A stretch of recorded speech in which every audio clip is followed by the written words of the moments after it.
Қараңыздарма, 133 есебімізде өрнектің тек 10 мәндер қабылдайтын дәлелдеңдер дейді. Бұл жерде, яғни біз былай жаза алсақ болады.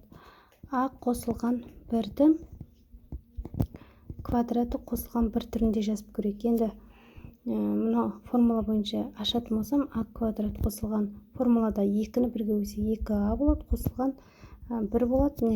Мына 1-іміз бар, яғни мына қосылып 1-іміз бар, қосылған 1 болады. Ықшамдағанда а квадрат қосылған 2а қосылған 2 шығып тұр. Сондықтан біз осы түрінде жаза аламыз. Яғни а қосылған 1 квадрат қосылған 1 түрінде. Енді өрнектің мәні тек 10 мәндер қабылдайтын дәлелдесек, яғни а қосылған 1-дің квадраты ол бізде 0-ден үлкен болатыны түсінікті, тең немесе үлкен. Келесі а қосылған 1 квадрат қосылған 1-іміз ол 0-ден үлкен, және де мына 1-іміздің өзі 0-ден үлкенге тең болады. Келесі екінші есебімізде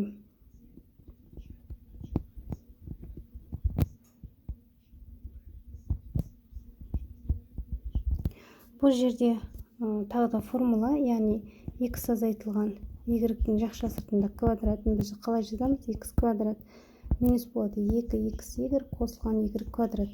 Тура осы түрінде тұр. Демек, солай жазылай ықшамдап x азайтылған y-дің квадраты қосылған 4 тең. Яғни бұл жерде x азайтылған y-дің квадраты тең немесе үлкен немесе тең 0-ден болады. Яғни 4-іміз ол үлкен екен 0-ден белгілі. Және де x азайтылған y-дің квадраты қосылған 4-іміз үлкен 0-ден. Келесі үшінші есебімізде бұл жерде, яғни формула бойынша жазып алсақ болады. Түсіндіре кетсем, m-де квадрат минус таңба 1, мына жерде 2m-де квадратын жазатын болсақ, яғни мына жерде 2m-ның квадрат 4m квадрат минус 4m минус плюс 1 болады. Және мына жерде біз қосу 4 шығу үшін мына жерде қосылған 3 деп жаза аламыз екен. Яғни сіздерге түсіндіре кетейін қазір. 4m квадрат минус 4m қосылған 1 қосылған 3 деп жазып алайық. Енді біз мынаны жаңағы формула бойынша жазатын болсақ, мына жерде 2m азайтылған 1-дің квадраты қосылған 3 деп жаза аламыз. Тең. Яғни 2m азайтылған 1 тең немесе үлкен 0-ден болады.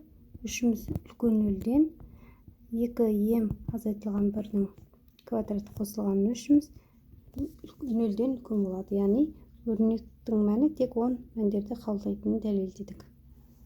Келесі төртінші есебімізде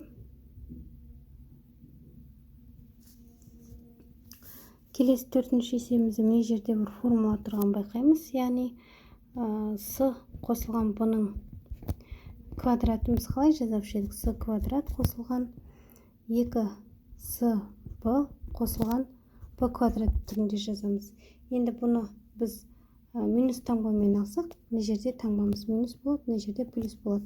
Демек, мына жерде b минус b азайтылған с-ның квадраты деп алайық.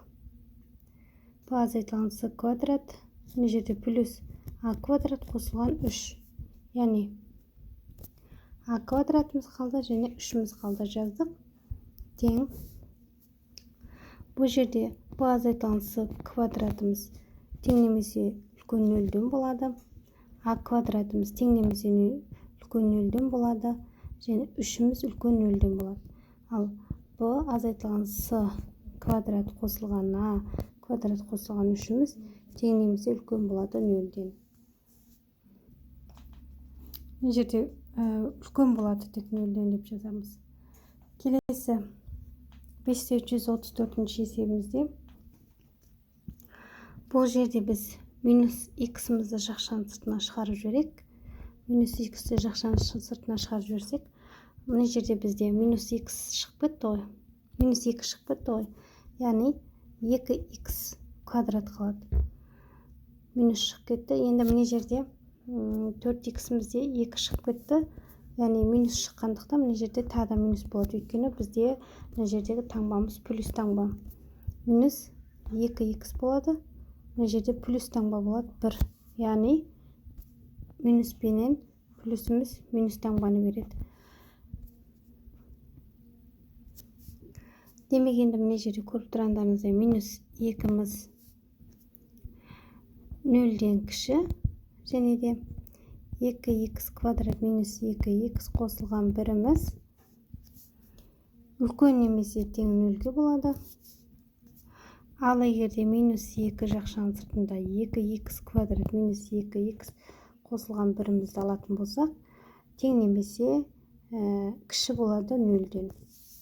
Яғни өрнектің мәні теріс мәндерді қабылдайтынын дәлелдедік.